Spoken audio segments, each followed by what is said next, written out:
Antoni Benedictus Harianja. Di video kali ini aku ingin menjelaskan tentang apa sih itu RAM. RAM adalah singkatan dari Random Access Memory yang biasa digunakan untuk menyimpan data sementara yang membantu komputer untuk menjalankan file atau program. Nah, RAM itu terletak di dekat CPU di bagian perangkat kerasnya. Lalu, ciri-ciri dari RAM sendiri adalah menyimpan data aplikasi yang sedang berjalan, mempercepat proses komputasi, dan menunjang multitasking. RAM itu memiliki beberapa jenis loh.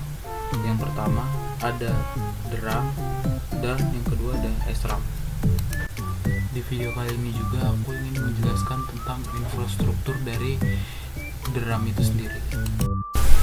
Di dalam DRAM terdapat beberapa perangkat keras. Contohnya yang pertama seperti IC. IC adalah Integrated Circuit, yaitu semacam chip semikonduktor silikon kecil. Kegunaan dari IC ini adalah untuk menangani fungsi penyimpanan memori dan pengambilan data. IC juga mengkontrol organisasi, pengenomoran alamat, dan akses data dalam memori.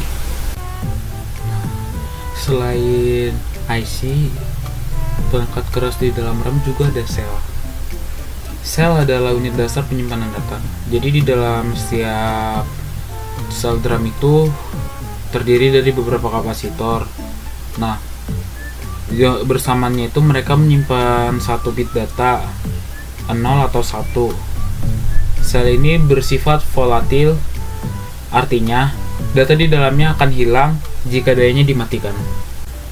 Nah, jadi itulah mengapa sel itu harus disegarkan secara berkala untuk menjaga integritas data.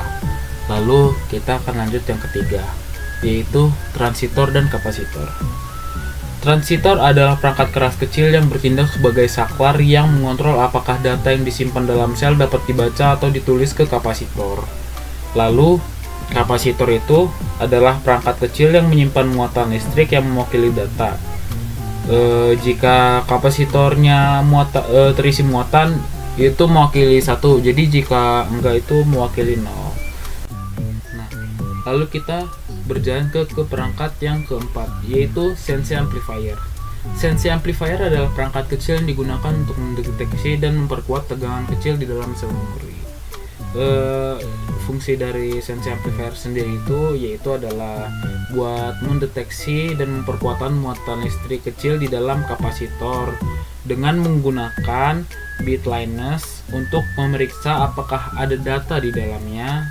Lalu sense amplifier juga berfungsi untuk menjaga data tetap tersimpan dengan cara menyegarkan muatan kapasitor untuk menjaga integritas data yang disimpan. Nah, kita jadi tahu nih cara menyegarkan sel itu menggunakan apa. Sel itu disegarkan menggunakan sense amplifier. Lalu kita ke perangkat yang kelima, yaitu decoder. Decoder di dalam DRAM bertanggung jawab untuk mengelola akses ke array memori. Decoder adalah bagian dari logika decoding alamat yang terletak di dalam chip RAM. Decoder diaktifkan ketika nilai inputnya bernilai 1 dan dinonaktifkan ketika inputnya bernilai 0. Tujuan dari decoder sendiri adalah untuk mengkode sinyal alamat yang diberikan oleh prosesor atau pengontrol memori untuk memilih baris dan kolom, tentu dalam array memorinya. Nah, tadi kan decoder ya. Lalu kita lanjut ke encoder. Encoder bertugas untuk mengelola akses ke array memori sama seperti decoder. Jadi kayak decoder dan encoder itu sama-sama bertugas untuk mengakses ke array memori. Encoder tuh biasanya umumnya digunakan di dalam jenis memori yang lebih maju seperti sistem memori dengan koreksi kesalahan. Jadi kayak kesalahan itu dibenerinnya di encoder, atau skema kompresi untuk sistem memori berkapasitas tinggi. Encoder itu sendiri adalah rangkaian digital yang melakukan operasi inverse dari decoder. Encoder memiliki 2 N garis input dan N garis output yang mengubah input oktal menjadi digit biner.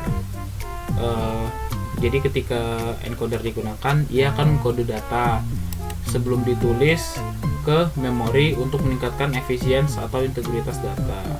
Jadi kayak sebenarnya encoder dan decoder itu sama untuk mengelola akses ke array memori. Namun ada beberapa perbedaan yang mereka miliki. Nah, keenam perangkat keras tersebutlah yang membantu menjalankan proses dari RAM itu sendiri. Terima kasih telah menyaksikan video saya. Semoga bermanfaat bagi teman-teman semua.